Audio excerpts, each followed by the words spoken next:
ખાંભાના ધુંધવાના ગામે પીજીવીસીએલના કર્મચારી પર હુમલો. ખાંભા પીજીવીસીએલના કર્મચારી ધુંધવાના ગામે બાકી બિલની વસૂલાત માટે ગ્રાહક ઉશ્કેરાઈ જઈ કર્યો હતો હુમલો.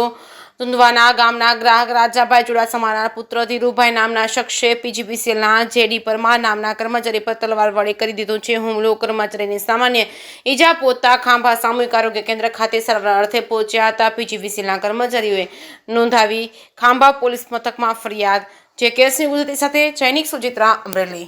સાહેબ, આપનું નામ શું છે ને આપના કર્મચારી ઉપર હુમલો છે, આખી વિગત આપી ગયો ને.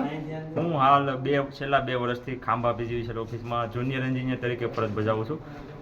અત્યારે માર્ચ મહિનાની રાબેતા મુજબની ફરજના આધારે અમારા અત્રેની કચેરીના 2 કર્મચારી, આસિસ્ટન્ટ લાઇનમેન, એક ઇલેક્ટ્રિકલ આસિસ્ટન્ટ લાઇનમેનનું નામ MJ રાઠોડ અને ઇલેક્ટ્રિકલ આસિસ્ટન્ટ JD પરમાર, જે ફરજના ભાગરૂપે રિકવરીના બાબતે ધુંધવાણા ગામે બિલ ઉઘરાણી માટે ગયેલ, જ્યાં રાજાભાઈ ચુડાસમા નામના વ્યક્તિશ્રીના ઘરે એમનું બિલ બાકી હોવાથી ઉઘરાણી કરવા માટે ગયેલ, ત્યાં હાજર પ્રતિનિધિ કે જેનું અમને નામ અત્યારે જાણવા મળેલ નથી, તેણે તલવારથી અત્રેની કચેરીના સ્ટાફ પર હુમલો કરી જાનથી મારી નાખવા માટેનો પ્રયત્ન કરેલ છે.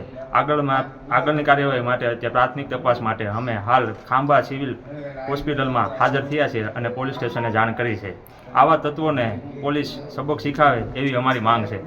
સાહેબ, આગામી દિવસોમાં આવી ઘટના કોઈ બનેલી? હા, અગાઉ પણ મારી સાથે એક ડેડાણ ગામમાં પણ બનેલી. ગઈકાલે સતુરીમાં આવી અવારનવાર ધમકી ધાકભર્યા પ્રયત્નો ગ્રાહકો તરફથી તેમજ અન્ય વ્યક્તિ છે ઈસમો તરફથી પીજીવીસીએલ સામે બનતા હોય છે. આપની માંગ શું છે સાહેબ?